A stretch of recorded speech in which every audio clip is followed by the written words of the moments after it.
Yo, what's good everybody? In today's video, we're going to be talking about why console competitive Fortnite is over. So this is one of the most interesting theories that people have been bringing around from the last couple of weeks, ever since the PS5 and Xbox Series X has came out. But real quick before we get into this video, if you guys want to support me, please subscribe to the channel if you're new, because we're trying to hit 10,000 subs. Just subscribe to the channel if you're new, it really does help me out a lot. Also, please use code KDOG in the item shop if you want to support me even more. That's another way to really help support me, helps me out a lot, and I can continue making these videos. But I have three main reasons why I believe that console competitive is over, or it's just like not going to be the same as it used to be. So without further ado, let's get straight into this video. Alright, so starting off with, we have things like console pros like Bizik and other people saying that 120 FPS is too close to PC and it's too far away from PS4 or Xbox. Like, it's just so like uncomparable. Like 120 FPS is such a big difference between 60 FPS. And if you think about it, most PC players play at around 144 FPS, so we're basically like 20 frames around most of the average PC players. And in endgame on PS5 and Xbox Series X, you get like 100 to like 120 FPS, and on PS4 and like the old Xbox, you get like 30 to 40 FPS in endgame. So like,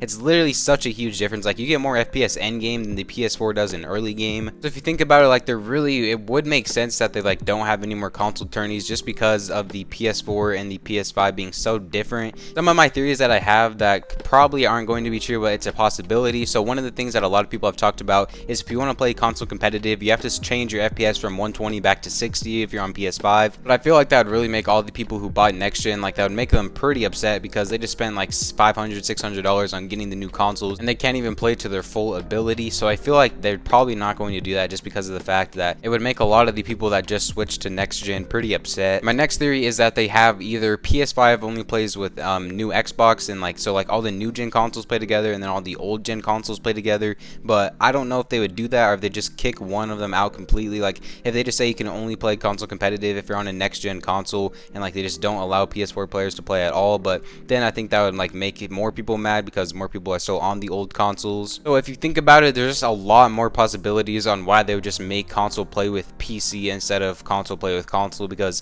it's just so much of an unfair advantage that PS5 has over PS4. If you have any of your own theories, put them in the comment section down below on ways that you think it could be fair that PS4 and PS5 could play together in tournaments. Just me thinking about it, like, I don't really see that many ways on how this could actually be fair, how they could make it fair, or anything like that. The next thing is them wanting to become like a full-time esport, like an established esport more, in when they announced that Trios FNCS is going to be all of 2021, that the only FNCS for 2021 is going to be Trios, and that Fortnite's going to be taking more of the competitive state to their game instead of like the casual state, or the competitive route, I mean. So like, basically, if you don't know, like, all of 2021 is Trio FNCS, and so I'm guessing that, especially because of the PC pros never even liking that the console players have a prize pool in the first place, that and their prize pool is lowered like so much from the years before that because of console only competitive. So like, if you think about it, last year there was no console competitive for Trios. It was just PC plays with everybody, and like everyone was just playing together. There's no console only or like tournaments or anything like that, like console only FNCSs, stuff like that. So I'm guessing what Epic is probably doing is they probably spent this whole year just giving console a bunch of money and like a bunch of all that sort of stuff that they can put into buying a PC. Now they're just going to be like completely ending all of console only competitive, because they just don't need it anymore, and they want to raise the prize pools again. Because if you look at their blog post, they also said that the prize pools are going to be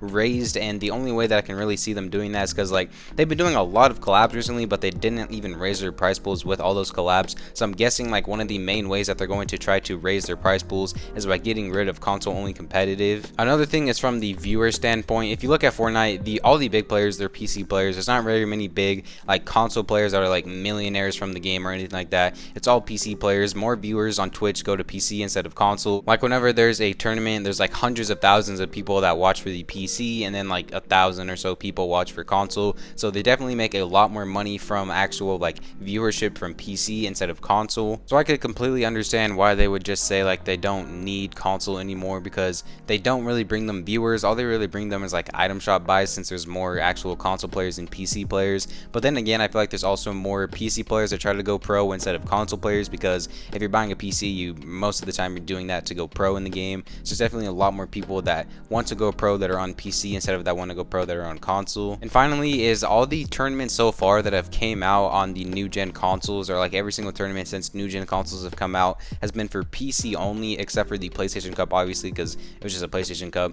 and that was only for like a skin. There's really no prize pool in it. But the two tournaments that happened so far since the new gen consoles came out were DreamHack and Winter Royale, and both of those were PC like tournaments. I remember seeing like the whole console community completely shocked that Winter Royale was not platform specific and every single platform played with each other in it, because that's where a lot of people got their first earnings. That's where a lot of people are hoping to get their first earnings if they haven't got them yet. It's actually from Winter Royale, because it was one of the easiest ways to get earnings. You had to get like top 1500 in it to win like $200. It was really easy to get earnings in Winter Royale. So the whole console community was really probably like sad, I'm pretty sure, because like there was no Winter Royale that was console only. And they've been doing all these like creator cups, and those have never been like a console only creator cup or anything like that, like all the Nikkei 30 cups and EMAD cups and all that sort of stuff.